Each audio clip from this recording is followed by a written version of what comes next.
Before you, the media houses. FC Legends versus Gor Mahia Legends.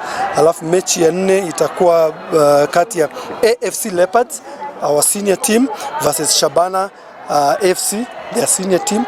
Then after that we'll have AFC Leopards versus Gor Mahia. Those are both senior teams.